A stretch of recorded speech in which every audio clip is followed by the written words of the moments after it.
nation is sick from my president to me. We are all sick. Oh my no moyare, your institutions are sick.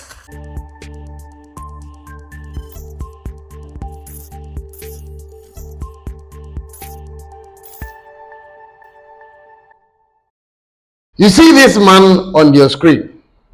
His name is Osajefo Dr. Kwame Nkrumah. He is the first president of the Republic of Ghana. And of course, he was the president, I should say, that gave Ghana freedom. And I believe everyone knows in this country. And he said, yeah, can't man wear semua, sabi. Yeah, the passion, any emotions. Because can you know by now? Can you na yeshenkwaso? Na open nipa baakwa Osajefo Dr. Kwame Nkrumah. Oka ne wonsem no oka ne wonsem yie pa pacho Prophet Dr. Kofi Oduro oka hobi. And throughout his preachings and in the sermons I odema wa sorry dem baby abeguni bia no. Good things yeah no cover Osajefo Dr. Kwame Nkrumah on anyasem gitu. Any achievements upon achievements the nyema hodo wabeye as president of this nation. In fact, I am unprecedented. And we are sure say obiye nimsade way no government and na ba odem ho betoto Osajefo Dr. Kwame Nkrumah. E bi sida. Cuz nyema hodo akese oyeye no aban bia wo a wabeye de Dr. Kwame Nkrumah ebeye bi ankantum say obeye atrasa tinanu ya napo ekoka nsembe brifa Dr. Kwame Nkrumah wu ano sorry won so ono kase dimbika na be pacho ohunu said ye waka no wanka ne ye awusiafo afibia so te se ne Saturday na etwabu no ye de be kai Osajefo Dr. Kwame Nkrumah ene nyoma hodo obeye de mo man no na edru wo de nsembe bri na nipa kai videos bri nipa ye edena ko na wiye na wonim se enam se na ye Saturday nti ni Monday so na a holiday at the Ghana for na kwasiada ankofo kwa sorry awudo bebre kasafa Dr. Kwame Nkrumah ho radio stations bebre ni Monday so omo kasafa Osajefo Dr. Kwame Nkrumah na ebu ba ko a enem de ne nkomo ebro Prophet Dr. Kofi Oduro tie na menka nyame adwene enkyro sama no na ensem okan won asori fie no na mepɛ sɛ binyamre na metu ne srani abasa na me di hu nkomo abusafo obusua all preaching no na okan sɛ Ghana my Ghana ama Ghana so ne obɛka ne bia no your problems are your facing ne doso Ghana your problems intimi kan you e doso papa but e mu makomaku edu na obɛka ho asɛm e dia kyerɛ Ghana for ani wiase na all shase no obobo no maako na onim say YouTube na ya na untimi fa obi video full fanto ho enka bi yini na a kyerɛ ba kakra bi a obenya no be ya kyerɛ ba ni nsɛm no de be ni na a kyerɛ no wonu nsɛm ahodo a okan o say number 1 of Ghana's problem and Ghana's problems impunity. That is our first problem. Impunity. You can't impunity. Ukobro fokasem na wuchire mu a exemption of punishment, or in other words, so freedom from the injuries, consequences of an action. And not any impunity in Chile. Now, who the bechi mu? Na say come here say Ghana for yen any penny to the bia ye chi free punishment bia ya na eba o minus because ye ya na ko punishment ni ba yo. Ye ya na sabi ye nsem hu na ye bie ye na sabi nyoma wodo ye ya e ma sabi osoro ene na nanu mo bufu ye na punishment ni ba na nkofo bi yi o free uba hey o man penalty ba bi wo so we nyam na nkofa ba ye party we ba so tell na nkofa ba ye nothing we before ye bread ni e wura mane. Our first problem is impunity. You cheer free punishment, but meanwhile, you created that punishment. You created that problem, not the punishment in the Bible. Abambia Baswa, or yet Yema, every jaw mine, Ekoye boni de maye papa de omoye but we ye nima bi ye boni de ma Ghana na ye ye timamu fo ne ye sofa edume bi kwa ma ye ka Ghana ka kakaka boya yetimi ka ko ye se Ghana ni bia de ka this said amount abra nyame na mkobo sa aka wa abra bosia no mkobo no se me previous ni Kofi Poku na mi di nhemu bi enso eba Ghana eda Ghana so a me t-shirt Ghana kana se bi you understand it is niema no any a problem number 1 number 2 or say blasphemy you can say blasphemous. Some of us are very blasphemous in our words filthy words they feel yadumuba yaduma some bon kan and some munu some wo and some day giant and ye kan wo man enti enyawawa ebo nsa brante bi asori ba bi do die mo pani atam enyawawa ebo nsa pani bi ti ba bi na se ni nsem afi na mu ba kan I te say ko tan enti ene omo amotia mo no ne omo wo Ghana omo di perifo atemo a omo nsuro enye omo ya because number 2 problem of this country is blasphemy or blasphemous or blaspheme say no be to academia you understand enti ama ebinu mu wode adigbo dia adigbo the youth mu bi emu yamfa video man pedifo yamfa video man opinion leaders yamfa video man pedifo a eji o man so ahemfo anokura de yenka ye tietie wanim se ne yepe ni nyina ne se sebe Ghana ye problem a etie so na dia ba bedu sa be so Dr. Kofi Oduro de ka say yo and me too Miss Reni Abasade ma the third problem I disregard for God ye munyame anokura de mental bebrewa nyangopo twedi ampom a obo wo ne me ye muno ye ka de pecture no ko tisa abrantie bi ababa wo bi cancer fupa che nyangopo wa gaza bejo wonsam but ya say to understand say nyame bi ani o ye nyame bi ani o ye de na bae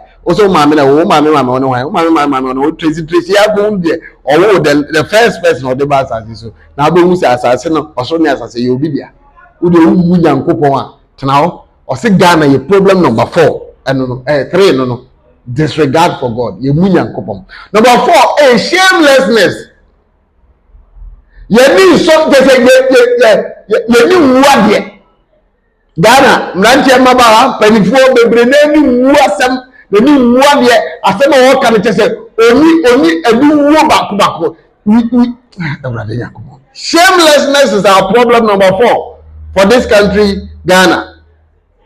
The problem the problem number 4 shamelessness you need wasem you need wade from penifo besi nkwara so be brena anye ni pe nyina de but be brena you need wasem and niema hudu ensisie se be drumu ni niema yakoso nya you need wasem tie no kanya me adwene na akiro Dr. Kofi Oduro na se me nka kiro Ghana's problem ya bo so kakra o say the etosu hypocrisy nyaachom and the oh baby nyachom and also eka problems no rather yan go nyachom no te be ka se me chire man go fo bi babo me o de ma no fancy nyachom adori ye say chum nyachom na adori ye say chum your problem number 5 no nyachom yeah I say the worship of Satan Ghana yemu binum som bonsam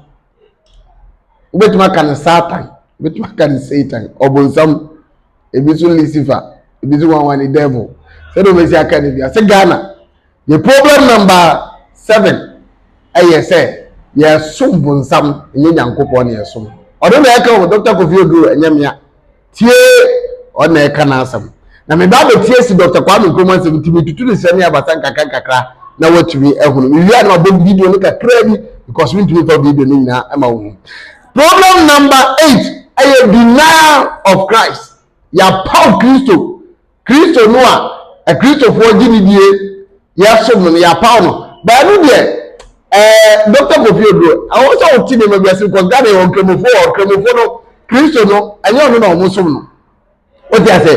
You want an animal so more Christian, no almost so. Obeka said that section of people, no, I deny Christ and they mean, but Ghana and Kasaya Christopher.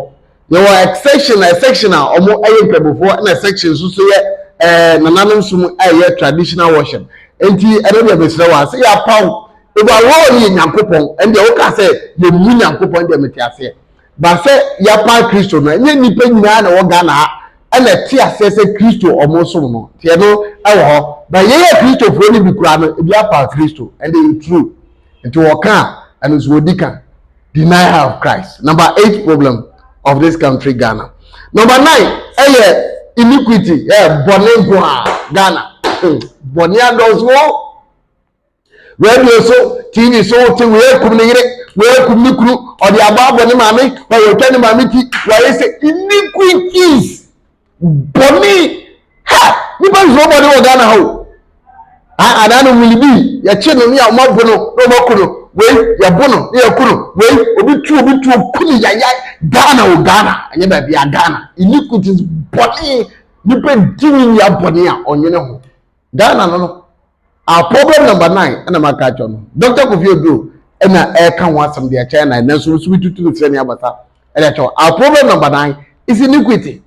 Number 10 waste hey masa yes say no mabasa and there we shall say free abai mu a about we be transfer the obey we ba on to us now say a waste we to a we ba on to us now say there are a lot of projects are by ya and maybe because of all this I come them I say a pro attitude upon some I am basa because of say abino anti 20 I say you waste your projects are all Ghana. All the time we are seeking to get developmental projects and development. You may seek development on my Ghana, but you're wasting your resources. You're wasting your money. And I side with the prophet of God.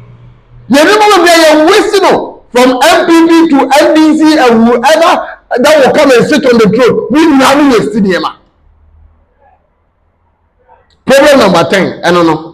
Abusafo yenche kakra bi na emra metwas Ghana ye dua wonye na ekukuruhwi ase ye bompenten kwa ye di pimpim na 10 things. Number 1, impunity. Number 2, blasphemy. Number 3, problem, disregard for God. When it's coming to election, every party knows God. When they win power, God is the least thing they don't think about it. Na say the worship with the medical catcher say you be video to be money na church na me anka say ma chiro me dia chiro. Na owie no ana say hey, from the government of this country down to the ministers or appointed to our institutions, we are all sick. Me say we are all sick. Because we are sick, I just we yare. Also, no akasa na ya na okano we preach we yare. So the government of this country is sick, according to Dr. Kofi Oduro. The appointees, you are sick. The institutions of this land called Ghana, the institutions are sick.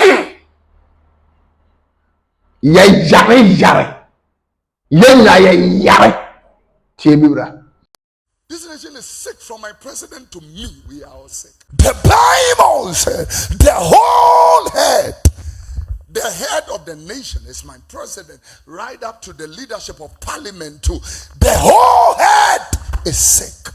Oh my no moyare, your institutions are sick. Now I know to see doctor, make I say Osajefo Dr. Kwame Nkrumah. This man needs to be saluted all the time. We salute you even though you are not part of us now. Dr. Kwame Nkrumah, you are dead and gone, but your legacy lives forever. We will always remember you, our first president, because what you were able to achieve as president and the first gentleman of this land, nobody has ever achieved that success. We salute you, even though you are in your grave, but we love you. Aside for Dr. Kwame Nkrumah. na asɛm ɔde twa ato no yɛ dɔw yɛ twa opuru sei na yɛ wurɛ emfiw da. Today I want to honor Nkrumah. We salute you, sir, in your grave. May the Lord bless you. You were the leader Ghana needs now. This one is a legend. The founding father of Ghana's democracy. You can never kill the legacy of this man. Okay, so this is why I bring everything to an end. Akufo Addo obi antano. Sana Mahama soba obi antano. Sana Baumia soba obi antano. Mo maka nyina zo mo ba obi anta obia. But do what is right. So what person you go obi anfanti no say ya ze papa ni embonzin. So wa nya ade a udinu a yebebo no na yebasa. Israel obi obenya akonya bia on the 7th of December yeto abawie na ye declare so ye winner. Gye Ghana for na gye nipa ho. Na nipa na di see da bia. Owe. Masem tiawa and I'm the Ghana for any abai mu pede for. Me din e de Kofi Poku. Mame na munyina wase Poku want to look so say na first time subscribe, like, comment, na share ma fufu so nya bi. Me de masi.